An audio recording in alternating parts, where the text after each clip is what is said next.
दोस्तों, आप सभी का स्वागत करता हूं मैं अपने YouTube channel Indian Hindi stories में। दोस्तों, आज मैं जो बात करने जा रहा हूं वो काफ़ी महत्वपूर्ण चर्चित विषय पर है। दोस्तों, हाल ही में सुनी इस घटना को देखकर कई लोगों के रोंगटे खड़े हो गए हैं। जी हाँ दोस्तों, मैं बात करने जा रहा हूँ उस टॉपिक की जहाँ गड़े हुए मुर्दे को निकाल कर उनके साथ उनको खाना खिलाया जाता है, उनको अच्छे कपड़े पहनाए जाते हैं, उनके साथ पता नहीं क्या क्या किया जाता है। बिना कोई वक्त गवाए शुरू करते हैं। दोस्तों, चैनल को सब्सक्राइब और वीडियो को लाइक कर लीजिए क्योंकि ये वीडियो होने इतनी इंटरेस्टिंग वाली है।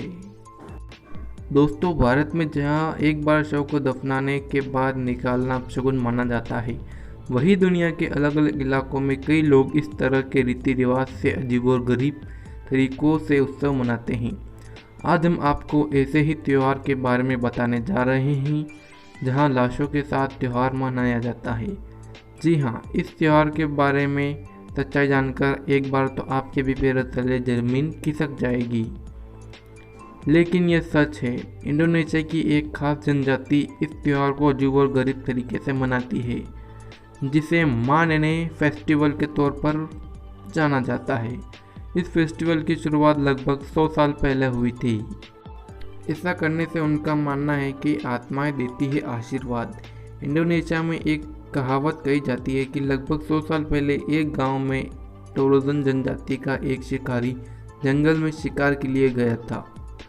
पोंग रोमासेग नाम के इस शिकारी को बीच जंगल में सड़ी गली बदहल हालत में एक लाश दिखी। उन्होंने अपने कपड़े पहनाकर अंतिम संस्कार किया। इसके बाद देखते देखते उनकी सारी दरिद्रता दूर हो गई और इसके बाद ही टोरोजन जनजाति के लोगों में अपने पूर्वजों की लाश को सजाने की प्रथा शुरू हो गई। मान्यता है कि लाश की देखभाल करने से पूर्वजों की आत्माएं उन्हें आशीर्वाद देती है। दोस्तों, इस त्यौहार की शुरुआत किसी व्यक्ति के मरने के बाद ही शुरू हो जाती है। परिजन की मौत हो जाने पर उन्हें एक दिन में दफना कर कई दिनों तक उत्सव मनाया जाता है। ये सब चीज़ें मृत व्यक्ति की खुशी के लिए की जाती है और उसे अगली यात्रा के तौर पर तैयार किया जाता है। इस यात्रा को पूया कहा जाता है। पूया इस त्यौहार के दौरान परिजन बैल और भैंस जैसे जानवरों को मारते हैं, यानी कि बलि देते हैं, और उनके सींगों से मृतक का घर सजाते हैं, यानी कि जिस भी घर मरा हुआ कोई भी आदमी हो या उनके कोई भी हो, उस घर को सजा देते हैं। और मान्यता है कि जिसके घर पर जितनी सींगें लगी होगी, अगली यात्रा में उसे उतना ही सम्मान मिलेगा। हर 3 साल बाद निकाले जाते हैं शव। लोग मृतक को जमीन में दफनाने की जगह लकड़ी के ताबूत में बंद करके गुफाओं में रख देते हैं। अगर किसी 10 साल कम उम्र के बच्चे की मौत हो जाती है तो उसे पेड़ों की दरारों में रख दिया जाता है। वही मृतक के शरीर को कई दिन तक सुरक्षित रखने के लिए कई अलग अलग तरह के कपड़ों को लपेटा जाता है।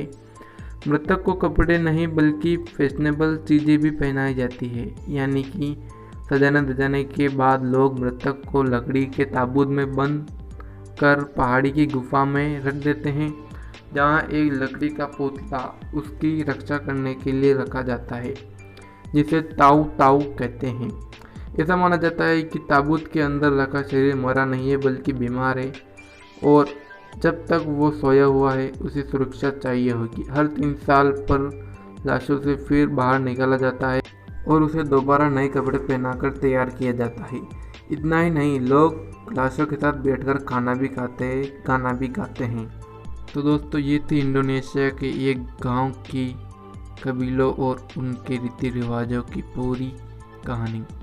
दोस्तों, ऐसी ही और अलग अलग वीडियोस और अलग अलग रोचक तथ्य या अलग अलग परिवारों की अलग अलग प्रथाएं जानने के लिए आप चैनल को सब्सक्राइब करें और आपको वीडियो पसंद आई तो इस वीडियो को लाइक करें। और भी हम आपके लिए वीडियो लाते रहेंगे।